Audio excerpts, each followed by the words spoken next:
Ça fait une partie de ma farine. Alors, vous allez voir. Enfin, méchante boîte, ça. Ah, ça, c'est. Oh là, mon cher. Vous faites ça la veille?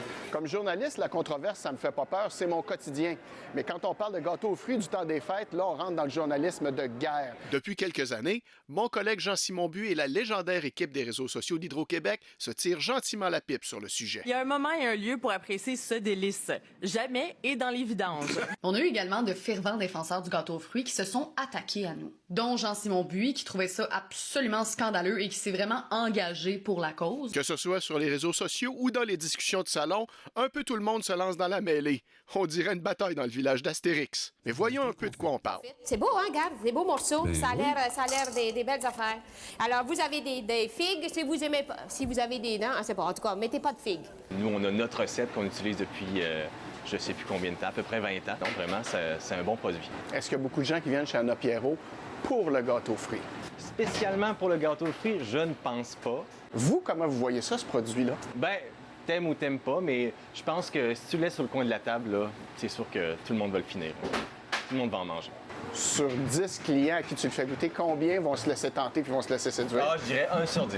1 sur 10. 1 sur 10. Ben, coudonc, ça vaut la peine. Le gâteau aux fruits qu'on mange encore aujourd'hui, c'est un gâteau aux fruits industriel qui n'a plus rien à voir avec le gâteau aux fruits que chaque ménagère, je dirais, québécoise voulait faire à sa façon. Chez les anglophones, là, c'était beaucoup plus raffiné parce qu'on mettait des fruits confits dans le gâteau, au contraire des Français qui ne mettaient pas des choses aussi compliquées, là.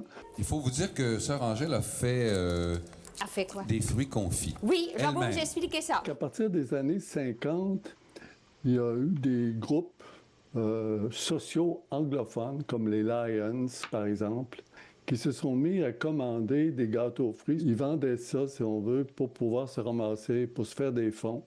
Puis là, c'est devenu très populaire. Le gâteau aux fruits, on aime ou on déteste. Comment ça se fait? Dans le gâteau aux fruits anglais, il y a, entre autres, l'angélique, qui est la couleur verte qu'on trouve dans le gâteau, qui, dans le fond, est une plante plutôt amère.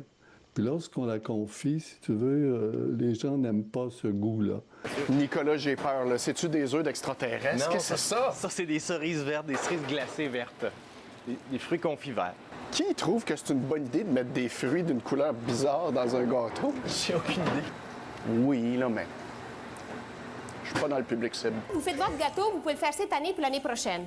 C'est dit l'année prochaine, vous le mangez cette année, et puis allez-y, les affaires, ça va comme ça. Si jamais il m'en reste, je fais quoi avec? On peut le repasser à la famille de l'année d'après. Ou s'en servir comme butoir de porte. À Québec, Mathieu Boivin pour Nouveau Info.